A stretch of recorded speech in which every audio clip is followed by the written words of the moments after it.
Hello and welcome, fellow awesomeologists, to Awesomeology. I'm Sue. And I'm Ben, and in this episode, we're going to tackle a tough question that many of our friends in business are wrestling with this year. Should you scale back on marketing? Ooh, the live audience is going crazy. It's okay. Sit down back there. You. Don't the rioting. My gosh. Good Lord. I tell you. We have so many friends here. It's crazy.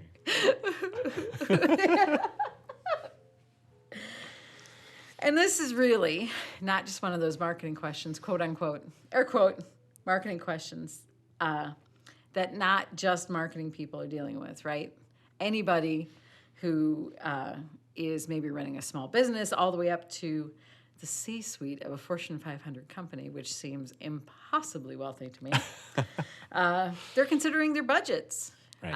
And maybe already have considered budgets for 2023 and looking at the economic forecast and maybe being awake at night a little bit or maybe a lot. Yeah.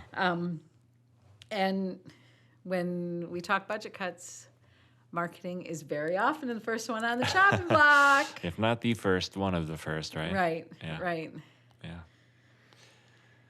Yeah, well, it's an interesting question, and I think the first thing that usually comes to mind is what we're doing working, which might be one of the reasons why marketing is one of the first things to be, discussed as far as being cut, because sometimes it's really, really tough to prove or show that what we're doing is working. Some of the things that we do are groundwork or foundational type of exercises that, we won't know whether or not that thing worked really for years, But this does lead to a really important question about, important strategy of measuring what matters and measuring everything that you can, and being comfortable with a certain amount of stuff that just can't be measured, right? A certain amount. And really, wherever your comfort level is on that, it might be, we do a whole bunch of stuff that we know we can't measure, and we're okay with that.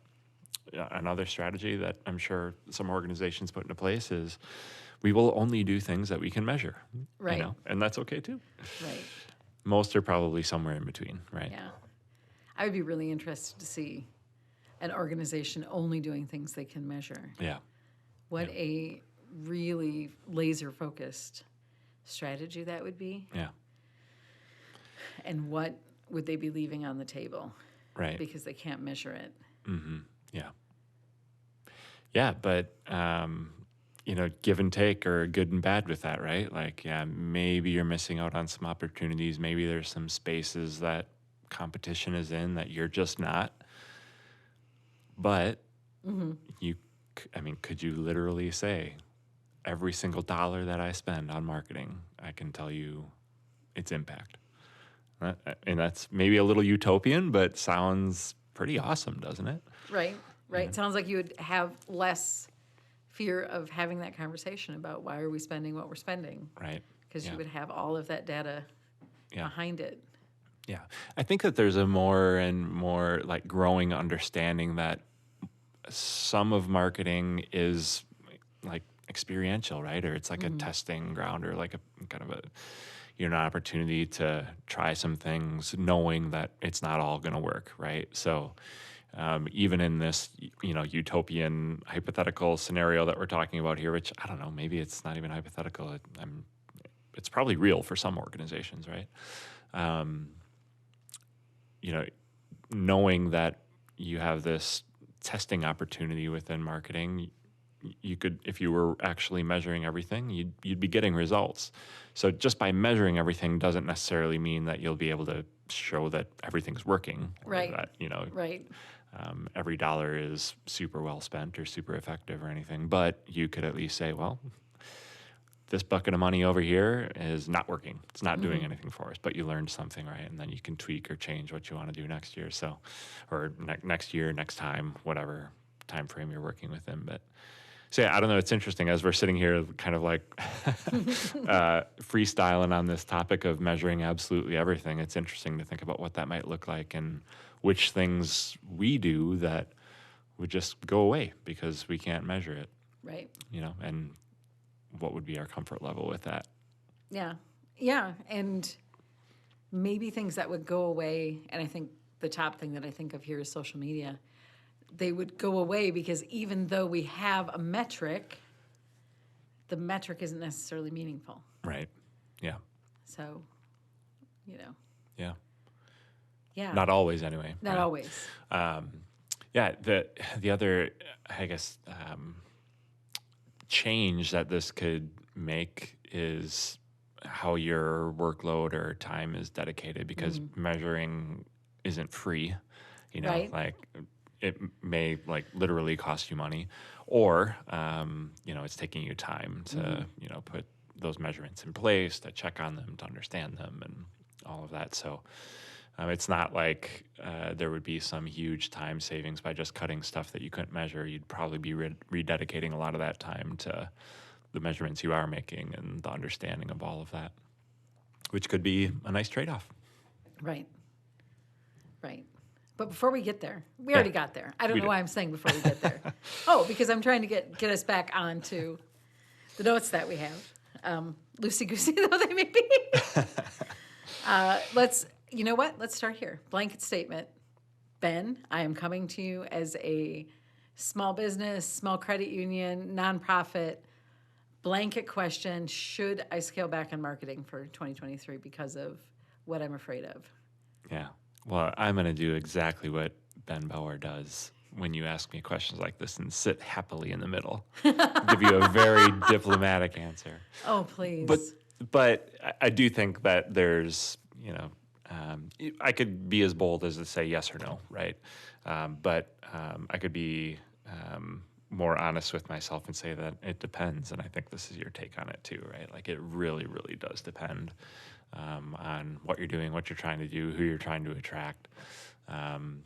But I would probably really confidently be able to say like yes to some of what you're doing, right? There's probably some stuff that you've been doing for a while, haven't been seeing results, aren't measuring, whatever the reason is, that it might be enough to say like, let's stop doing that thing, Right. And usually that results in a scaling back of time or dollars or resources, Now, the flip side to that is, does that mean you should scale back on those things, cut those things, whatever, and then just move along? Or, is that an opportunity to give a shot in the arm to something that you're doing that does work, or try something new, going back to that testing, Right. idea, right? So to just straight up say scale back, cut some stuff, I don't know if I could necessarily suggest that sometimes. And, we're living in a world right now where, recession looming and tricky financial times. So sometimes a cut is just necessary, or you might be at the mercy of the decision makers that make that decision to cut. But if not, I would definitely, and of course I'm biased because I'm in marketing, but I would definitely say reallocate instead of just a straight up cut or trim. Right. Well, and this is all on the presumption that when we use the term scale back, we're just talking about dollars. Yeah, right. So I think if I were asked that question, I would say, yes, I would say it depends. And then I would say, but what do you mean by scaling back? Do you mean, should you spend less money? Because that's one line of inquiry that is a maybe. Maybe you should spend less money. There's probably, and not just in a recession, anytime. You should look at what your marketing mix is, see what's working, see how much you're spending to get that result, and consider if you should be spending less on that and reallocating that money. Yeah. But that's just one line of inquiry. Should you be doing less things? Is that what you mean by scaling back? Should you be trying not as hard? Well, I think I would make a blanket statement to say no. Now is the time to turn it to 11, double that effort. Yeah. Allocate, even if it means you have to look at low cost, quote unquote, low cost, no cost efforts. Now's the time to go hardcore, Ben. Just like the people over at Twitter. Right.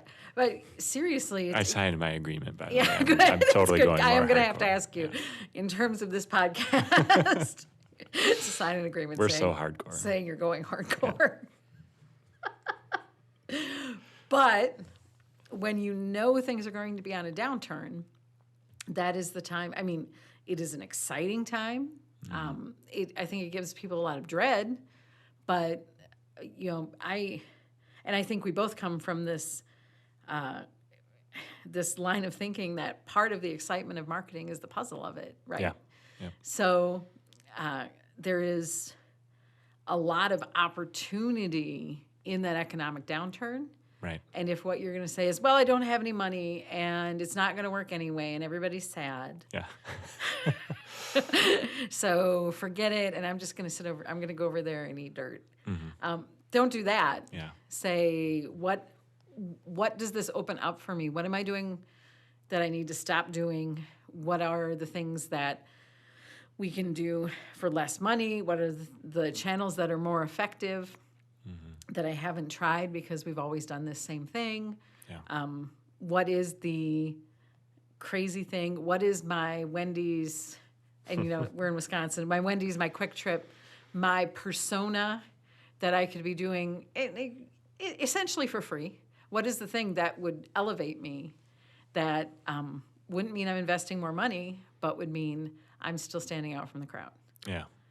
And if you do that among your peers at a period where everyone else is scaling back, pulling back, isn't it nice I have this hand gesture? It doesn't help the listening audience, but I did a very good pulling back gesture. But in a time when everyone else is pulling back, and if you started to elevate yourself, then, it's like the stock market. You invest when it's down. Right. Yeah. And then you reap the rewards of that when there's a turn up. Right. Yeah.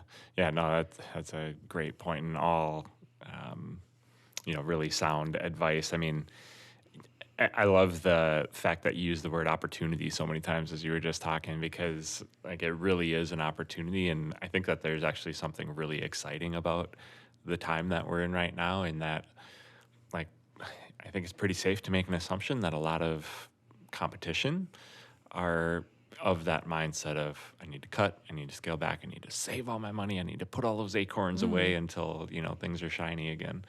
And that's going to happen. There's going to be plenty of businesses and people that make those decisions because that's their comfort level or their strategy, whatever.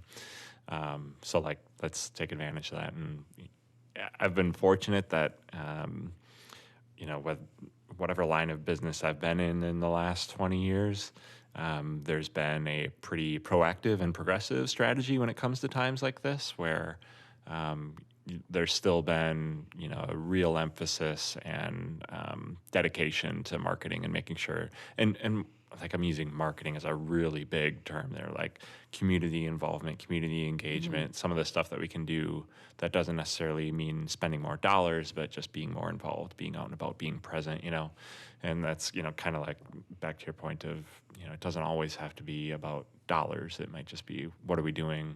Should we do more of it? Should we do different things?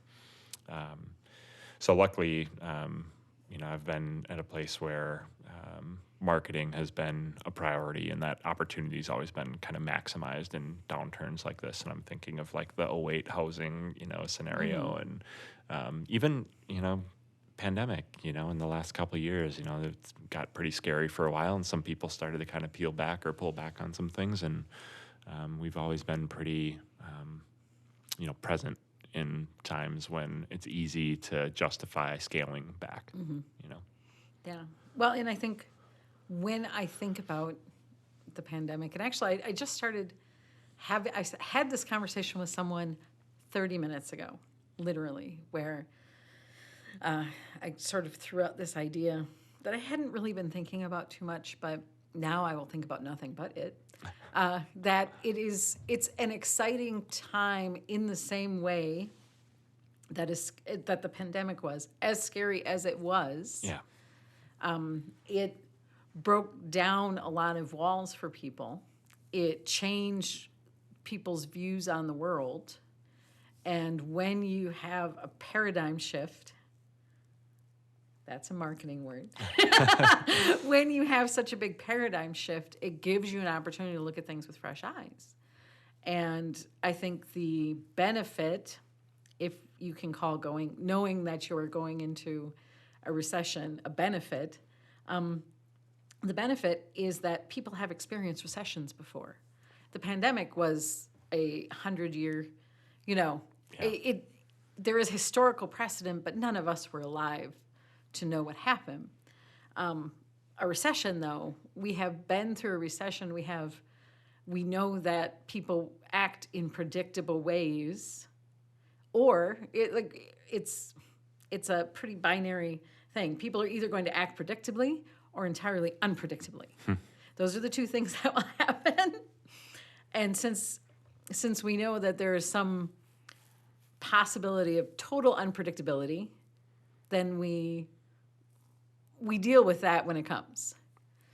So that means you think about the predictable things that can happen and make decisions, make strategy decisions around it. And also you think about who do I want to be? Do I want to act in predictable ways? Or do I want to be the person who is acting in ways that are unpredictable to the benefit of what I'm doing? Right. Yeah. So, yeah, I've talked myself into really being ready to enjoy this recession. How do you feel about that? Feeling great. Yeah. Better than the alternative. Just right, yeah. Exactly. Yeah. And I think it is because there is a certain part of what we do that feels sort of quote unquote recession proof. Because it's about connection, especially because we as a business feel so strongly that marketing is about connecting people. That makes that part of our business recession proof, because we still have to connect people. Right. And that is still an important part of everyone's strategy, is connecting people to the things that they need. Yeah. So it just becomes about how you talk about it, how you message it, and learning those lessons. Yeah. So we've got a list of things that we can do. Let's hit it. Let's hit it. Where could you maybe spend less money? Yeah. I think like the answer to this one is like endless opportunity, right? I mean, there's just so many different ways that you could spend less money. I mean, look at, all the different things that contribute to marketing, whether we're talking about like ad spend or buy stuff we buy, like swag, print, and there's subcategories under there that could go on forever and ever, right? So, I mean, taking a look at that, and this is where, whether there's a measurement in place or not, to decide what to cut or what to spend less on or not spend anything on at all should be informed by some kind of measurement, and that measurement might be a gut, you know what I mean? Which, a gut decision, maybe a lot of opinion, maybe some bias in it, for sure. Like, I'm not going to deny that it's a imperfect measurement, but also like there's a reason that your gut is feeling a way, right? You've interacted with those things over time, or you've seen how your audience interacts with those things over time, and you've gotten a reaction, and a reaction is a measurement, so of course you'd love for it to be a bit more scientific, or backed by true data, numbers or conversions or whatever it might be, but sometimes you don't always have that stuff. So sometimes you do need to go with your gut, but your gut is informed. The important thing is that when you have the opportunity to listen to your gut or go with your gut, and you have the benefit of real data behind it, to use both of those things, not just lean to the gut because that's how you're feeling, But if you don't have other numbers, use your gut and, use your experience and what you've observed to make those decisions. So, and before you leave that point, let me interject and say, the great thing about using your gut, which is a thing I believe in so intensely, and used to be, hearkening back to when I was training tellers. That was always the first thing that a big part of the teller experience it used to be, maybe it's not when you have machines that are counting for you now, but it used to be variances were a big part of that experience. And it's so heartbreaking to watch someone go through that. And so variances, and then like fraud, check fraud, things like Sure. that. Yeah. And I would always tell people, follow your gut. If you feel like something's wrong, something's wrong. Now, it might be you, Right. it might be them, it might be the situation. Yeah. So you do have to figure that part out. But if you feel like something, so there's that side of it. And then that means if it feels right, follow your gut until you have proof that your gut's wrong. Yeah. So the thing about, informing strategy based on your intuition is that you only have to do that for that particular strategy one time Yeah. because you try it and now you have data. Right. So if you start, I think we can paralyze ourselves with the need to have data. And if you can follow your gut the one time and say, well, I'm going to try it and I'm going to see what happens, then you get the data. Right. And if you were right, then, it's a big win. And if you were wrong, it's a big win because you said, okay, so now I have something I can analyze to see Right. why my gut was telling me this, but the truth was that. Right. Yep. So, Yeah. yeah. That's my endorsement. That was my commercial for going with your gut. Right. Yes. And we can, make that endorsement while also acknowledging that can cause confusion, Right. because sometimes, to either sell the thing that you're doing or get buy-in from other people, they're really looking for data, and sometimes you don't have it. And sometimes you just need to be really transparent. Like, hey, this is a gut call. You're like, you're the detective with a hunch. Like, I got a hunch on this thing. We got to try it, and we'll figure something out after Right. we try it. Like you said, it'll go great, or we'll learn that it didn't, and Right. that's information.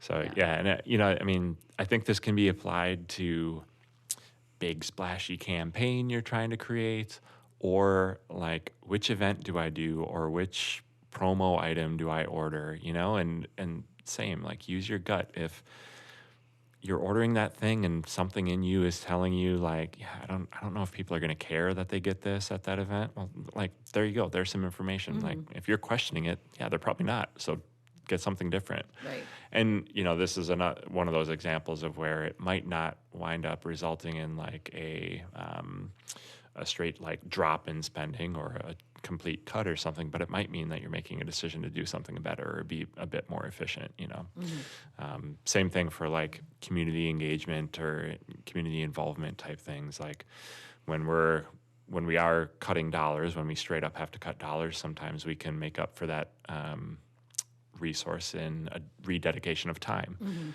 But there's still only so much of that, right? So like if I'm choosing between which things I get to support or, where I'll spend my time, and you have no history of knowing whether or not that'll pay off, use your gut.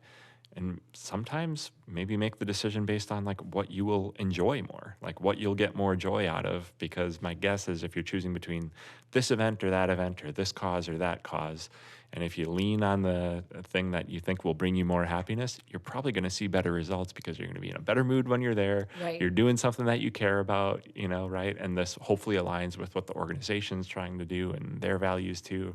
So, we will get off the going with your gut train here, I Yeah. promise. But I do think, just another example of where go with your gut, go with your heart, whatever it is, and make the best decision, and you'll learn. You'll learn something.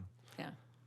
Yeah. Well, and semi-related to that going with your gut thing, I think a key place we can save money, and let me tease this for you, Ben, by saying this is going to be one of those situations where I am going to sound overly harsh and you're going to diplomat it back for people. Got okay? it. I'm right here, ready to go. Ready to go.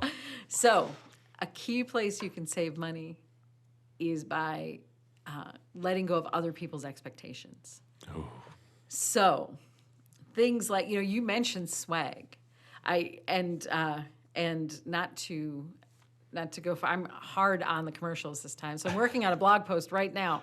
And there is a particular piece of swag that is sitting on my desk, and I have carried from office to office to office to office, and is on my desk at home right now, that informs this little piece of it. Somebody several years ago wanted these bobblehead pens so bad because they, as a member of the team, thought they were cool. They got them, you got a similar one at some event, and oh, this is the greatest thing in the world. Well, they are fine, but there are so many things wrong with these pens. Speaking as a person who, of diminutive stature, that means I have short fingers. So you can't, they're big, chunky pens. You can't write with them. Okay. If you write with them, the bobblehead bobbles and it giggles. So it's also annoying. Oh, goodness gracious. So that is I sat and stared at that and thought, that is a thing that we could have not spent money on. That somebody else saw that. They thought it was great. They didn't take the extra steps to say, are people going to associate this with a good feeling, or is it going to quickly turn into something unpleasant? But it was someone else's expectation that we spent money on. That, to me, was a dud. Yeah. But I hung on to it. Now explain that. Another thing I think of, speaking of other people's expectations, buying advertising where the people on your team are, as opposed to where your audience is. Right. So that, I think, is a key place you could be saving money. Yeah. Because, I think, I will call, this is on me. I'm not our audience. I have aged out of our audience. Sorry about that. Don't apologize for that. So what I see and what I do now, when we talk about audience, we always do try and keep this fluid idea that there are people. It's more about habit. Right. Behavior, right? Habit and behavior than it is about age. So I still have habits and behaviors that fit with our audience. However, I think about the fact that I live in a different city than any of our other locations. We are doing targeted ads in areas around our locations. I never see our ads. Right. And that's because I'm not in that target area. So if I came in as an employee and said, we're not doing any ads, what's wrong with you people? I should be seeing ads. That would be a real mistake, because you don't spend money to make sure that your employees are seeing the ads. Right. You spend money to make sure your audience sees them. So for me, it's a geographical issue as well as a demographical issue. Mm-hmm. Demographical? Yeah. Demographic. It's not a word, it is now. Sure. So to think about the expectations that you get from the people around you on your team, and make good choices based on what your strategy is, rather than what they expect you to be doing or what they expect to be hearing or seeing, is a key place. Yeah.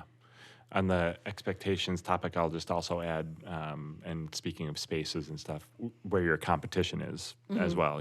Just because you see your competition somewhere or hear them somewhere doesn't mean that you need to be there too.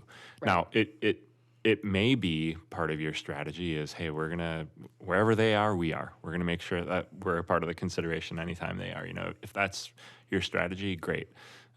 Depending on the line of work that you're in, that may or may not be possible, because you might have to be everywhere to be where your competition is, and that's not always sustainable or feasible, right? So just another thing to, maybe check on the expectations topic, right? Right.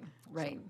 And also, P.S., if that is your strategy, then buckle in, bub, because you need to be, that is a whole other line of thinking, and you really need to commit to it. Yeah, for sure. Because you are going to, if you're not looking, you're going to miss. Yeah.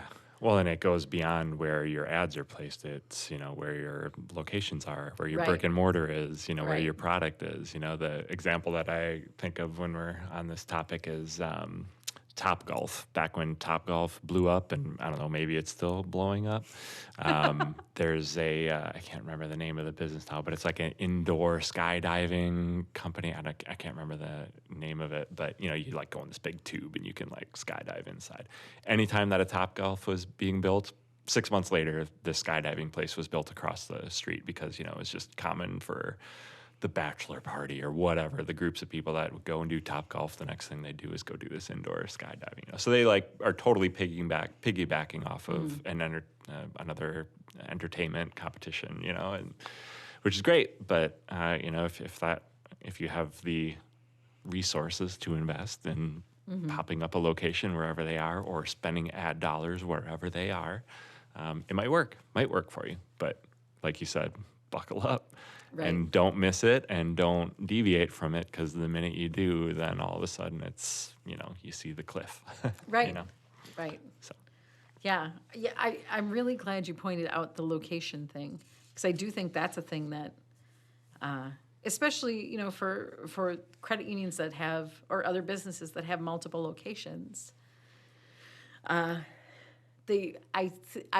think we could do a better job thinking about who our competition is and really comparing apples to apples.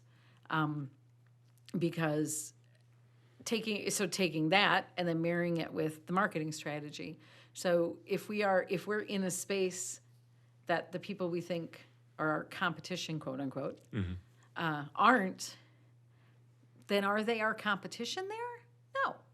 Yeah. So then it's a completely different strategy. Or if we are not, you know, I think about being in multiple different cities too. If our strategy is not growth in a city where we have competition and we see them doing some other things, why would we invest money there? Yeah. I mean, invest some money there. Keep the water running, keep the lights on, right. Do the things, take care of your people, do that baseline level of marketing there. But, you know, it's not a game. It's not like I'm going to beat you on the number of ads people see as they're driving down Main Street. Yeah. It is being smart about money and investing where you want to grow. Right. Right. You know this. Yeah. I am preaching to the choir, as I so often do. So let's talk about saving money. How can people save money? Yeah, I mean, the first word that comes to mind for me is just efficiency, right? So, and something that maybe, well, I'm certain we don't do as often as we probably should is negotiate, right? Mm-hmm. So, you know, providers you might be getting services from, or stuff you're buying, you know, don't be afraid to negotiate. And that's not to necessarily always say that the end result will be spending less money, right? But it might be, you know, and this is where efficiency comes in, spending the money the best way that you can, you know. And yeah, if you do just need to straight up make a cut, I guess similar, you know, if your goal is to save dollars, to spend less money, all the more reason to make sure that you're making decisions based on whatever information you have. Hopefully it's real data, ideally, or most realistically, it's a combination of real data and your gut. And back to that earlier point, if all that you have is your gut, lean into it. Right. As my stomach is like grumbling right now. Apparently, your I'm gut hungry. is like you're not listening. I wonder if the mic picked that up. But my gut's like, yeah, go with your gut. Get some food, man. Now's my time to shine. You know what's interesting when you talk about that, about negotiation? Something I struggled with early in my career was not really connecting to the fundamental understanding when I was talking to media salespeople that I was the customer. And I think that there is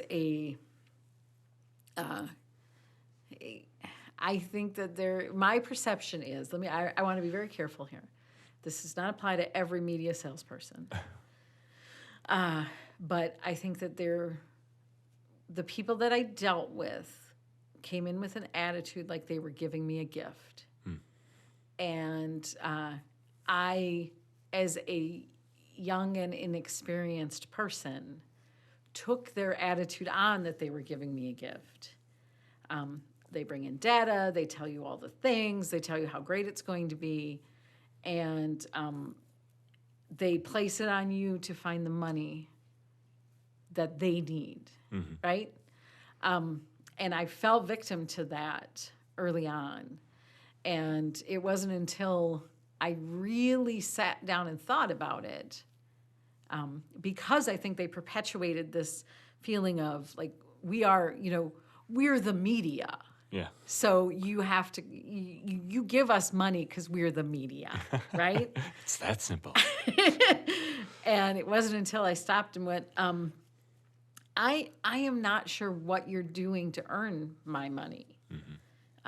You say, and at that, this is way back in the day when they would bring in the Nielsen book and they'd be like, oh, we're number one in the book in the area. What? Yeah. Well, that's cool. But also explain to me how that connects to my business and why that means you get the money that you're telling me you should get.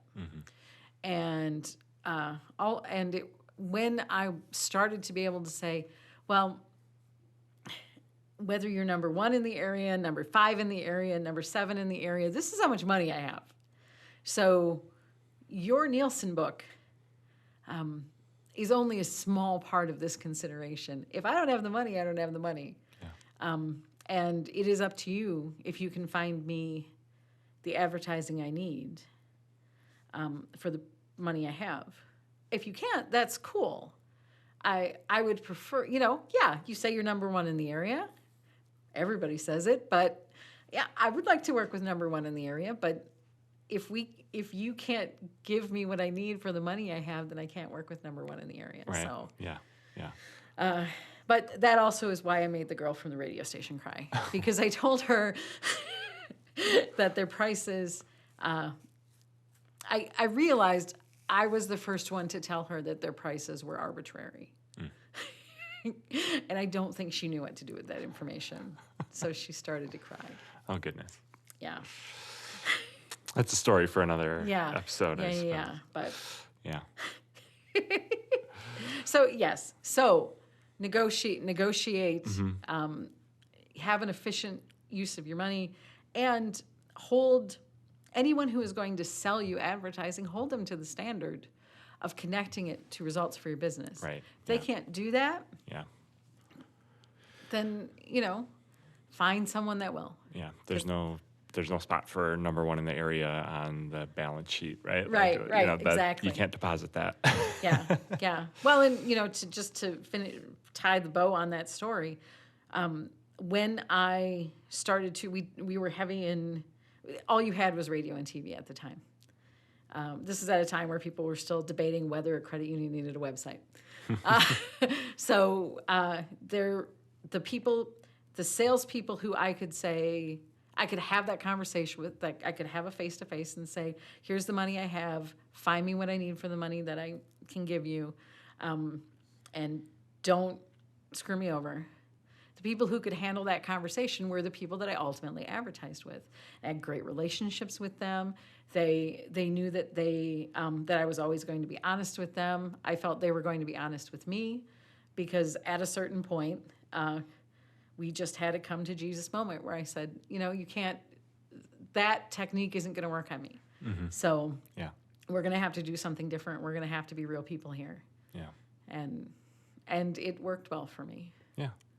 Yeah. Well, and there's, experience behind that and some savviness and some things that you learn along the way, right? Like this isn't something that you did day one. Right. Exactly. So I guess that's, maybe something to throw out to our listeners as well. Like if anything you're hearing, you're thinking, oh gosh, why am I doing that? That's okay. It's learning. It's learning. But now you know. Right. And we're learning too, by the way, all the time. So yeah. Well, and because the landscape changes every 15 minutes. Right. So yes, I have, I can tell you exactly how you should have talked to the salesperson in whatever year that was from the Fox affiliate at that time. That is not useful to you right now. Right. That is stopped being useful. Yeah. But it is applicable to what we're doing today. Right. And it might just be, it might look a lot different. And some of it is self-service. Maybe the person that you're talking to is yourself. Right. Right? Like, quit promising myself that this Facebook ad is going to work when, you don't really know, or you haven't tested it, or, you haven't changed anything, right? Stop it. Stop promising yourself things and check yourself, negotiate with yourself maybe every now and then. That's a really good point. Yeah. Yeah. Great points. So many great points. We're so good at this. So how can you invest your money better? Well, it's funny because I think the question is like the question itself is an answer to some of the questions that we've asked. How can you save money? Well, one way to save money is to invest it better. Invest what you have better. Right. It may wind up just being optics or a number game. How much money have you actually saved? Might be. You might find out that you actually didn't spend any less, but the value that you get for the money that you spent Right. makes it feel like you saved a ton, right? Or Right. you just got that return that we're all looking for. So. But I do think that any time that you can spend your dollars on stuff that you can measure or get more clear results than the gut reaction, the better. That's a better investment of your money, even if you wind up spending less doing it. So that's something that I'd always advocate for. And I'm also someone that does believe in spending money on things that you can't just clearly measure. Right now, or maybe even ever, Right. like some of those things are just an investment to contribute to the top of mind awareness game that we're all trying to play. You know what I mean? Like that's what we're trying to do is create that top of mind awareness so people make decisions when they're ready to buy, so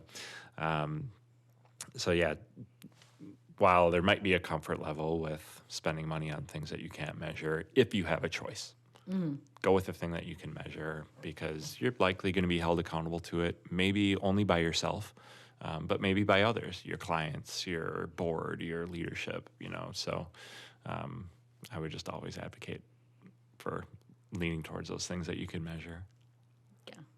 So my specific notes that I have are, and we talked about it a little bit. We touched on it anyway. Targeted ads, well-targeted ads, intelligently targeted ads. So find the people that you need to talk to and invest there. Yeah. And put little to no energy in the people that you don't need to talk to. Useful gifts. So this is kind of back to that promo item thing. If you're going to have a promo item, think about the strategy that connects that thing you're putting your logo on to a sale. Now, it could be a long road to get to that sale. Yeah.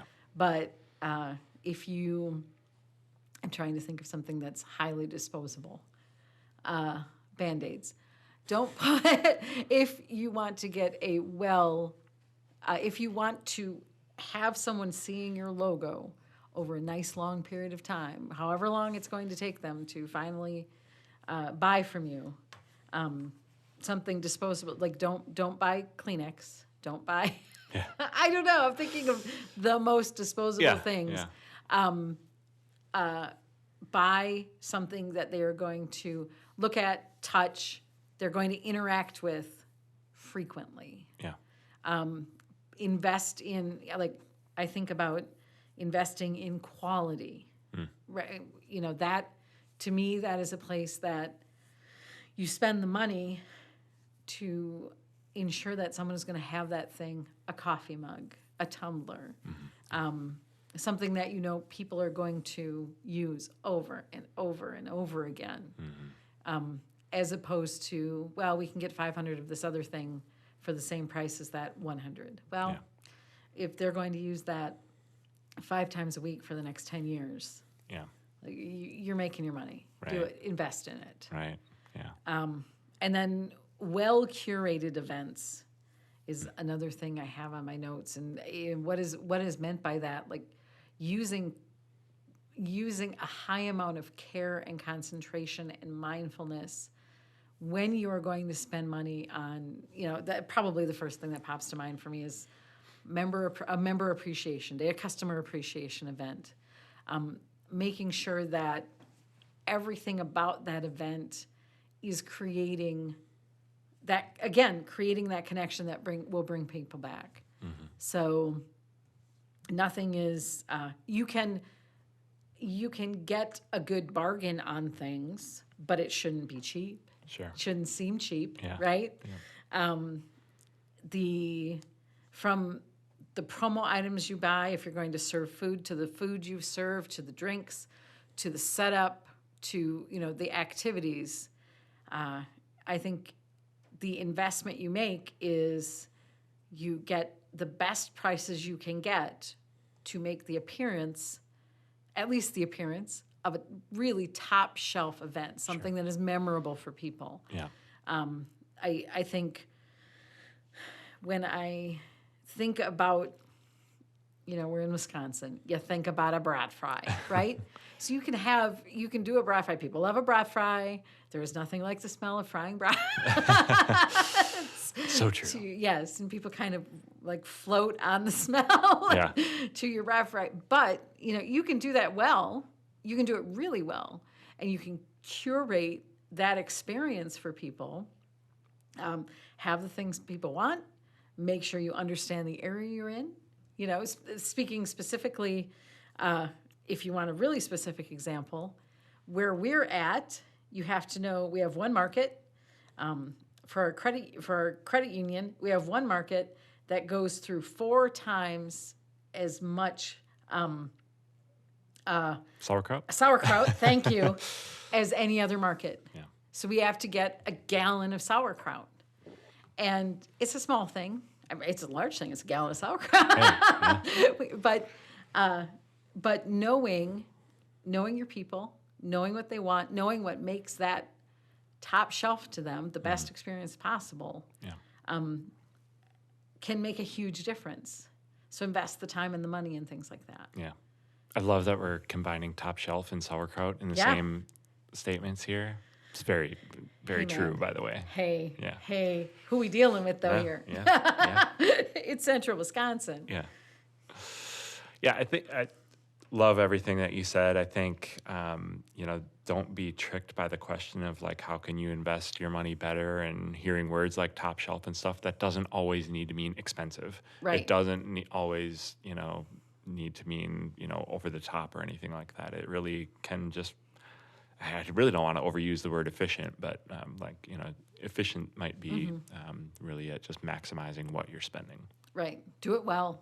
Yeah. Don't, I can't stress enough, but you also know my feelings on doing things like at half measure. Mm-hmm. Don't phone it in. Right. Especially looking into a recession.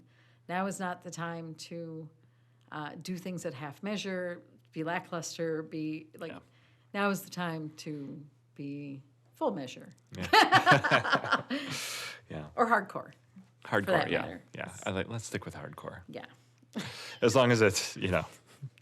ethical and Right. aligns with our culture. Right. Cool. Well, So should people invest less in marketing and going into the recession, Ben? no. No. That's the answer we were trying to get Yeah. to, right? Yeah, but we made them listen to the whole thing. Right. Yeah. Get there. Good. Well, hopefully we provided some things to consider, some stuff to chew on, and at the end of the day, I think that the answer to our question can be no. You shouldn't spend less, and you might wind up spending less money. Right. Right. Right. And those two things Exactly. can exist next to each other. So, Yes. yeah. Good talk. Yeah. And also, P.S., if you have any questions about this kind of strategy, you should definitely call us. Right. Because, Yeah, call us. And really, sure, shameless plug, and we'd love to help people. We're always looking for, additional people to help on a, professional basis and everything.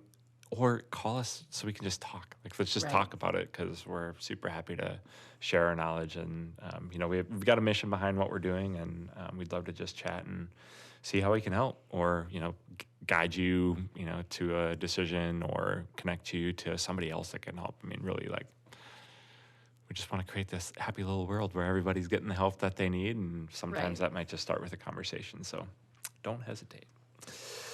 Are we to the point where we wrap up? Are we going to the wrap We're up? there, and My the time gosh, is right. It went too fast. It was great, So right? fast. Well, let's roll into our Something Awesome segment, where we share recommendations for great things, awesome things, cool things that have happened. Podcasts and books seem to be a favorite share, but I'm going to shift away from that this time around and give a shout out to one of our new teammates, Mr. Nick Maliver, who has a pretty cool side gig, side hustle of custom painting shoes. So it was actually something that he shared in his interview. So I was instantly curious, like, what? Like painting shoes? What are you talking about? Mostly because I'm thinking, like, how do they like hold up or last? But he Right. uses really good stuff and protects them with, sealants and things. And if they're cool enough, like the little story I'm going to share, maybe they'll just sit on a shelf for a little bit because of how cool they are. So we'll share a picture in the blog post with this episode. But I got to give a shout out to Nick, who did a custom pair of shoes for my son Charlie's 7th birthday. Charlie's always been a big Spider-Man fan. Spider-Man's been his favorite superhero for forever. And recently has fallen in love with the Miles Morales version of Spider-Man, right, from the Into the Multiverse movie that came out a while ago. And so we had a few Spider-Man gifts for him for his birthday, and just the timing was right from when Nick joined the team to when I learned a bit more about what his shoe painting gig was like. And I thought, oh my gosh, could he create a custom pair of Spider-Man shoes for Charlie? And so, he did. He got this blank canvas pair of white Nike shoes and just did an awesome job. You'll see the picture putting the Miles Morales logo on and everything. So shout out to Nick for doing a really nice job on those shoes, and check out the picture. And shameless plug for Nick too, if you're looking for a cool gift for someone, or if there's something that you dig personally that you want to see on shoes, or even if it's just a unique color scheme or something, my guess is Nick could pull it off. So check him out. Yeah. We'll share some way to get to him. Yeah. TBD. Yeah. We'll find how to get to him. Yeah. I know he's on TikTok. Right. So, yeah. So has Charlie worn the shoes? Only around the house. Yeah. There, we got him some shoes that were a bit big for him because we wanted him to have some toe space and wiggle room. And being 7, he was like, it's like every day he's taller or something, But so he's worn them around the house, and he's been pretty good about it actually, about like understanding why he can't wear them out and about to school and everything. One, they're a little big, so they look like clown shoes right now. So I don't think he'd want to wear them anyway. But he also knows that they're custom and wants them to last as long as he can and stuff. He even came up with the idea, what if they were just my gym shoes and I only wore them in gym at school? And so maybe someday that's what they'll wind up being. And then I can only imagine, as long as they hold up, it'd be cool for them to go back on a shelf and, when he's older, 16, 18 or something, have this cool little decoration in his room, and cool memory for us as parents too, So importantly, when he tried them on, could he run super fast in them? So fast. And it's weird. He could climb up walls too. Yeah. So I don't know where Nick got that stuff from. That's pretty amazing. Yeah. That's pretty amazing. That is one of my favorite things when you buy a little kid tennis shoes and their first instincts. Look how fast I can run. Yeah. Oh my God, I can jump so high. Yeah. Awesome. Yeah. Well, it is so funny that's what you chose to share. And here's why. Because I just finally finished. My son bought me a book last year for Christmas. This is how long this has dragged on. And it's a book by Neil Gaiman. It's called Anansi Boys. Anansi, I don't think I definitely should have done something awesome for the show American Gods and the book American Gods. Also written by Neil Gaiman. But Anansi is a character in that, and then this is a whole separate book about him and his family. But the tradition it comes from is an African god of chaos and mischief, and it's a spider. So it's one of those sort of old god traditions that is both depicted sort of as a man and depicted as an animal, and it's that kind of combination, but his particular animal is a spider. So look at that. It's funny that you bring that up. Yeah. So my recommendation is this book called Anansi Boys, and I'll share a link so that you can get it on bookshop.org. But I just in general have a real love for anything Neil Gaiman writes. Right.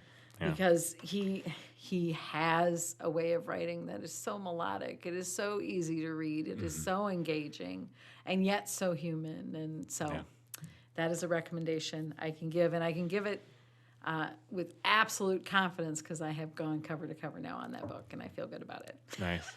Even though it took me almost a year. That is great.